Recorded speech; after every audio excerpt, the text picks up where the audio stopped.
I filmed the intro yesterday and it was dark outside and I wanted to vlog, but I didn't. So it's the next day and you can actually see me. So that's nice.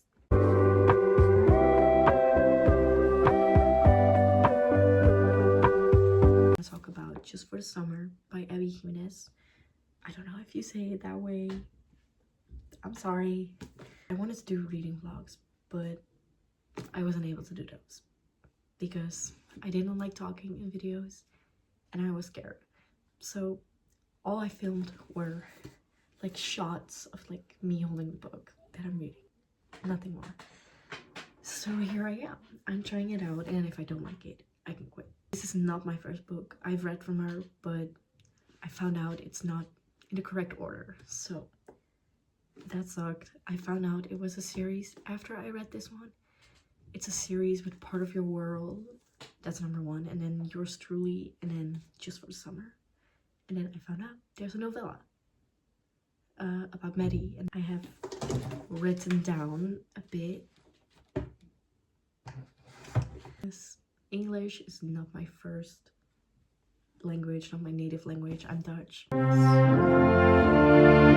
You will probably hear a Dutch accent because I suck. What the fuck? Okay, let's actually talk about the book. Okay, so it's about Emma and Justin who find out on Reddit that they both have the same curse. Like, they're dating people and then whenever they break up, their partners find their true loves, soulmates, whatever.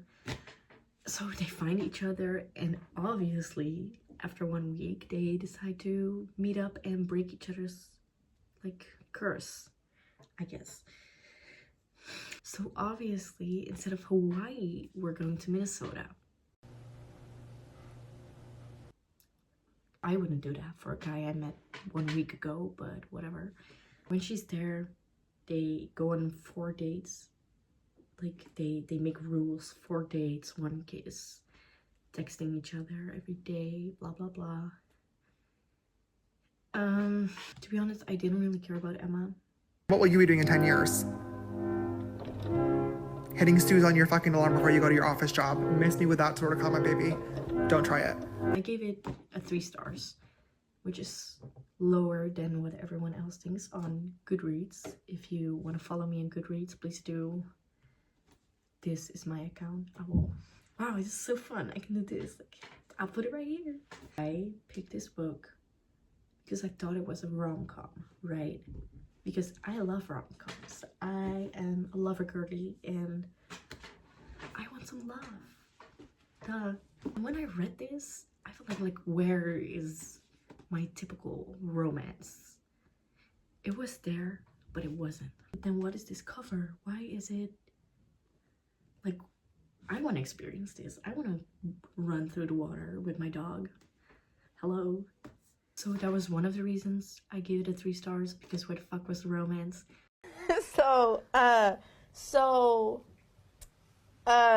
What really threw me off was that they knew each other for 1 week. Okay, a little longer, but 1 week, and they're so like heads over heels. Especially Justin. What the fuck? Where is that guy in real life? That's so not realistic. I said it wasn't realistic, which is what a book boyfriend never is. Except for the fact that this came really close to being realistic until he like would do whatever Emma wanted, basically. I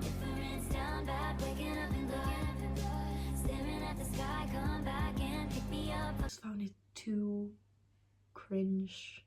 I got the ick a lot of times, I guess. No guy ever would go on a unicorn floaty to get to a woman who's sick. They would call anyone else to do that.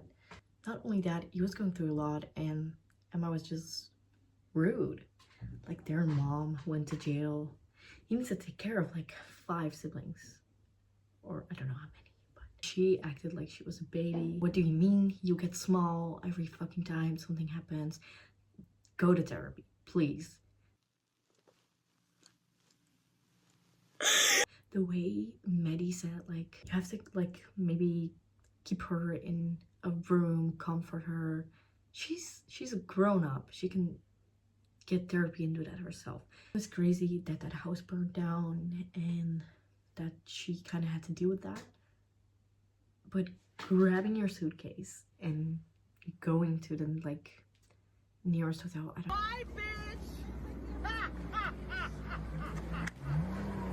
Like, not saying goodbye to anyone and having swept everyone off of your island.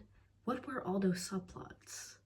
Like, why was it everything except for what we read on the back about the curse breaking?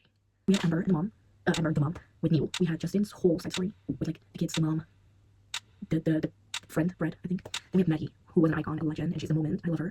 Spectacular, never the same, totally unique, completely not ever been done before. So we had Maggie. What else? We had the whole, like, nurse story that wasn't really dug into, which was fine. So that's, like, a lot of subplots. Later, I realized it's kind of more logic when you have read the other parts. And I hate third act breakups, which happened again in this book, but it was happening in, like, the last 30 pages. She one day randomly decides to go to Minnesota to Justin, and magically Sarah calls. Facts. And you know what Sarah said? You need to pick me up. Maybe I'm judging too much. So yeah, that was my Just for Summer review. Was it a review? I don't know. I think it's time to introduce what I actually wanted this video to be, which is a new reading vlog. But it's about Clementine, and Clementine is gonna break the curse. Is she gonna break the curse? Haunting the realm of Azanor? Don't shoot the messenger. I found this at a local bookstore who specifically only sells fantasy and horror and sci-fi and whatever. And I saw this and look how, like, mystical it looks, and also the dreams lie beneath. I'm so curious. It says magicians, and it feels like, oh, reminiscent of Boat Caravan finale. It's written by Rebecca Ross, by the way. That says anything. Not to me though. The book is given a 4 stars. Oh my god, there's a very pretty version. Where is it? This one of the cover. That's crazy. That one is prettier than mine. I should not read those right now. Let's just read this book. All right. I'll see you when I'll see you. Bye. Okay, so guys, I forgot to update you guys on literally everything that I read, but I'm gonna do right now because I made everything nice and cozy in my room. I'm gonna sit right here and I'm gonna read. The pace is really good. I enjoy it. Felon. Whatever. This, maybe. I wish he was a little more, like, villain kind of vibe. Because in one of the first chapters, he's described as, like, more mysterious brother, and he's silent, and which obviously is why we choose this guy. I understand he's not, like, supposed to be that mysterious because we are working with him. Clementine, I love that name, by the way, is working with him as a warden for the dreams, well, nightmares, and she's, like, disguised to figure stuff out about, like, this family, the Vespers. They, like, wanted that town, and the father has some weird backstory with the countess, and something just happened with him. I'm at the point where they fought 2 new moons, right?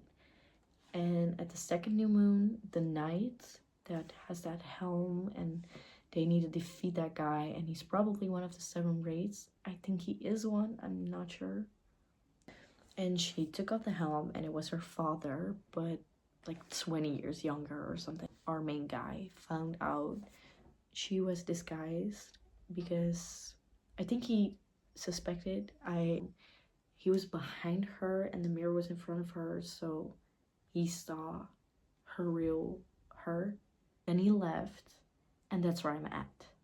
Okay, I lied. I am at chapter 31, and that's 63%.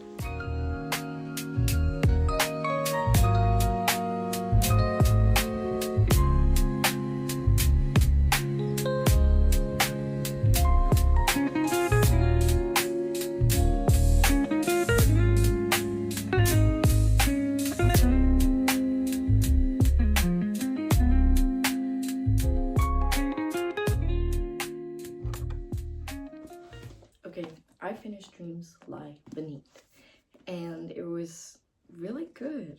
I finished it quite quickly, I would say. I had a little break in the beginning for some other books, but then I started and I couldn't put it down. It was really great, and I think it's like maybe one of my favorite books. It had like, it was, the romance was kind of like The Cruel Prince. It was there, but it were like breadcrumbs, and that made it so good, so like exciting and thrilling to continue reading, because it's barely there, but you want to get to the points it's there.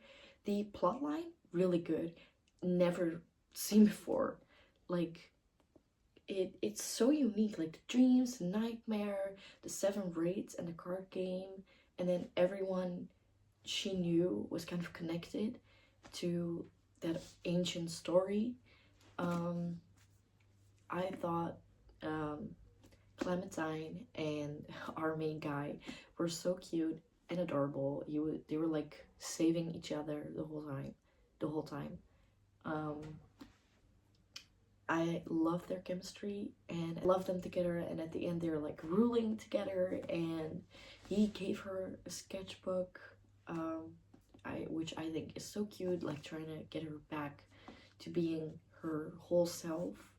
I think maybe the end was not rushed because it was kind of a foreshadowing from the beginning. Imoni told the story, so you kind of knew how it was connected in all the ways. So I like that. I wish we saw more of our main couple, but it was good like this, and it's a standalone for now. I think I really liked it, and I think you should definitely read it. I gave it a 5 stars because everything is so unique. It's crazy. I can't even describe it. I've never read something like this before. It's Caraval with the magicians and all that other stuff, but it's like as good as The Cruel Prince, I would say. I liked her writing style a lot. It felt easy to read, and she described things like very beautiful. I cannot think of a quote right now. By the way, I'm kind of sick. I'm having a cold, and it just doesn't go away. I did underline something at the end, but I think that was basically just him giving the sketchbook, if I'm correct. It's just that he's giving the sketchbook, so it's nothing much. In the beginning, I didn't underline anything. I don't know why, but I just didn't. It's enemies to lovers, but in a softer way, I would say. Slow burn. I really liked the way they talk to each other, so I would say like banter, really nice. Unique storyline, plot line, whatever. And yeah, definitely read this if you need a quick reading between series, or if you don't know what to read. I would say go for Dreams Lie Beneath by Rebecca Ross. Then this was my first video about books, and it was awful talking, but I liked it, and the editing was fun, and I still have to edit this, of course, and maybe I'll see you guys next time, and if not, then you will not see me anymore. And then this was my only book review. That was it. Bye.